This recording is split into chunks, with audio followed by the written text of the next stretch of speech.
ওয়ালাইকুম আসসালাম বাবা। আমি বাজারে গেছিলাম তোমার চাচির জন্য শাকসবজি নিয়ে আসতে, এই ফিরছি।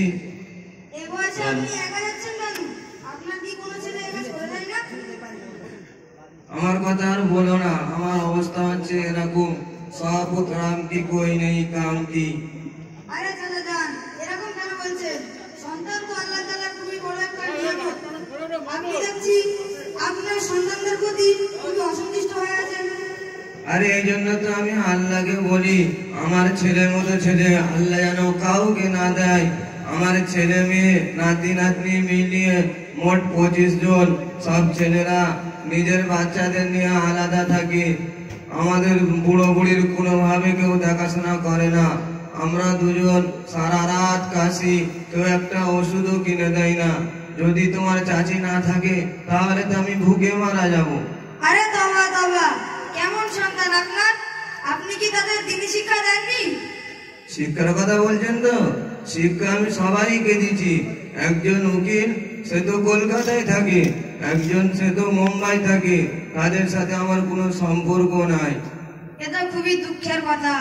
কিন্তু চাচা জান, আপনি কি আপনার সন্তানদের দ্বীনি শিক্ষা দিয়েছেন? আরে এই জন্য দ্বীনি শিক্ষা শিখায়নি। যদি ওরা হাফেজ মাওলানা হয় তাহলে মসজিদে মাদ্রাসায় থাকবে, ওই 2 থেকে 3,000 টাকা কামাবে, নিজে কি খাওয়াবে আর আমাদের কি খাওয়াবে। আস্তাগফিরুল্লাহ আস্তাগফিরুল্লাহ, এটা তো আপনার খুবই ভুল ধারণা। শুধু ইংরেজি বললে আপনাকে খাওয়াবে, আর যদি হাফেজ মাওলানা হয় তাহলে আপনি না খেতে পেয়ে মারা যাবেন। এই দেখুন, আমাদের একটা মৌলানা সাহেব আসছেন, তার কাছে এই ব্যাপারে কিছু জানা যাক।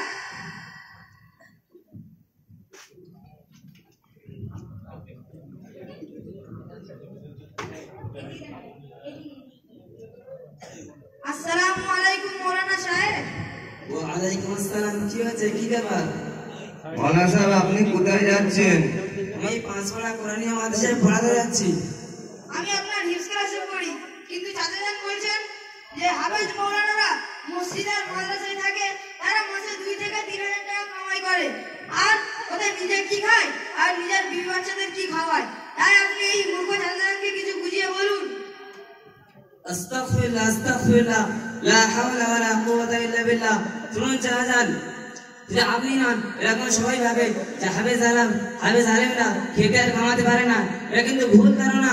রুজির মালিক তো আল্লাহ তাআলা, যিনি খাওয়ান তিনি বাড়ান, যিনি মৃত্যুদান করেন তিনি তার জীবিত রাখেন, তিনি সমস্ত জিনিসের মালিক। কোন ইঞ্জিনিয়ার, ডাক্তার, ব্যারিস্টার, নেতা মন্ত্রী খেতে খাওয়াতে পারবেন না। যদি তারা আপনার বাড়িতে আসে তাহলে আপনি তাদের ভালো থেকে ভালো খাওয়ানোর চেষ্টা করবেন। দেখুন চাচাজান, বিয়ে পাস কিন্তু বেকার ঘুরছে, ডাক্তার কিন্তু তার কোনো রোগী নেই। দেখুন চাচাজান বিয়ে পাস খুব বেকার ঘুরছে, ডাক্তার কিন্তু ডাক্তারি চলছেই না।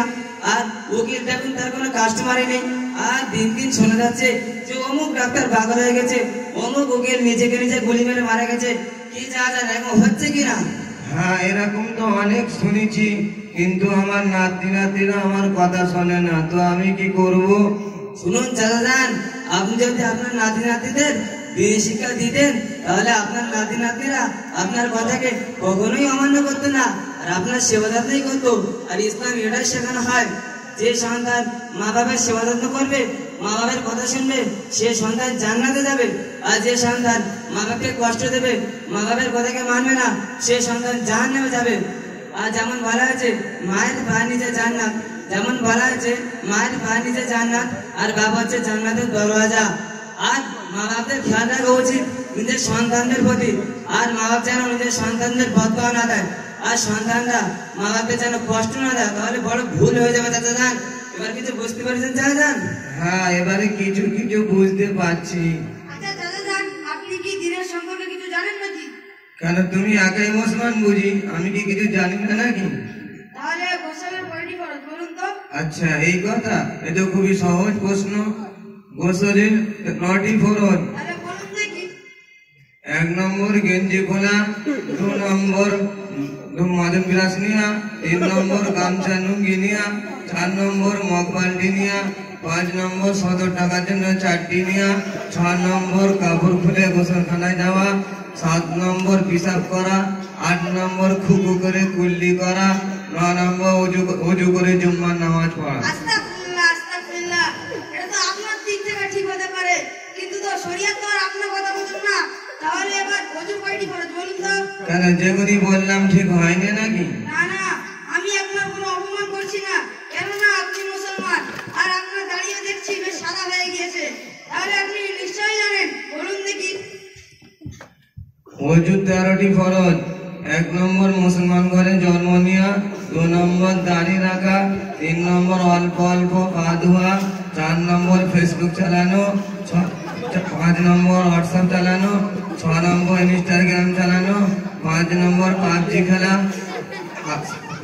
6 নম্বর সকাল 10টার সময় ঘুম থেকে ওঠা, 7 নম্বর সারা সপ্তাহ নামাজ কাজা করে জুম্মা টু জুম্মা নামাজ। আস্তাগফিরুল্লাহ আস্তাগফিরুল্লাহ, আপনাকে তো ওযুর আর গোসলের ফরজ বলতে বলেছিলাম, আপনি এসব কি সব বলছেন?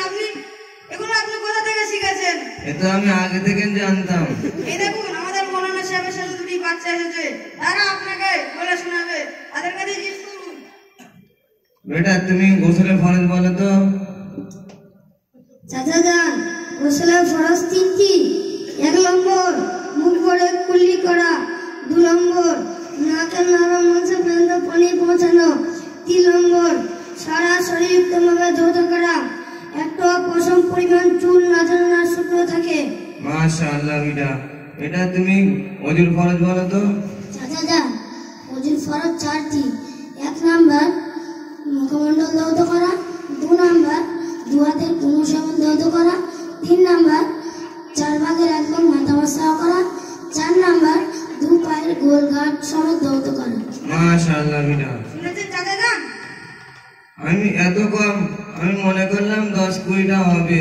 আচ্ছা ঠিক আছে, এই দুটি বাচ্চা কোথা থেকে শিখেছে? এরা তো এই 5 পাড়া কোরআনিয়া মাদ্রাসা থেকে শিখেছে। ওখানে নাকি আমি শুনেছি নাকি ওখানে কোরআন হাদিসের শিক্ষা দেওয়া হয়। হ্যাঁ হ্যাঁ, ওখানে কোরআন হাদিস উর্দু মাসনুন দোয়া এবং তাজবিদ শরীয়তের সমস্ত জিনিস শেখানো হয়। আলহামদুলিল্লাহ, আপনি যদি চান তাহলে আপনার নাতিপুতি দ্বারা এই মাদ্রাসায় ভর্তি করুন। আচ্ছা ঠিক আছে, আমি আমার নাতিদের 5 পারা কোরআনিয়া মাদ্রাসায় ভর্তি করব এবং নিজেও ভর্তি হব ইনশাআল্লাহ।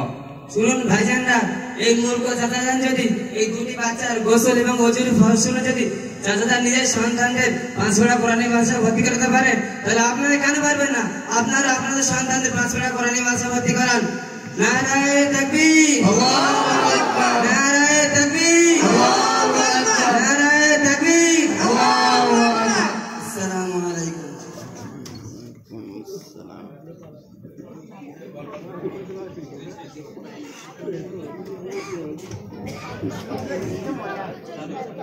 हेलो, आज हकीकत में बहुत लोगों ने मजाक में गुस्ल का फर्ज सीखे, दिल लगी और वजूद और गुस्ल फर्ज सीखे गए। अनेक जन नामाज पढ़े गुस्ल फर्ज जाने ना, अनेक जन गुस्ल करे किन्तु गुस्ल फर्ज जाने ना, उजू करे उजूर फर्ज जाने ना। বাচ্চারা আপনাদের কাছে হেসে হেসে বলে গেলেন, কিন্তু অনেকজন শিখে গেলেন। বলো আলহামদুলিল্লাহ।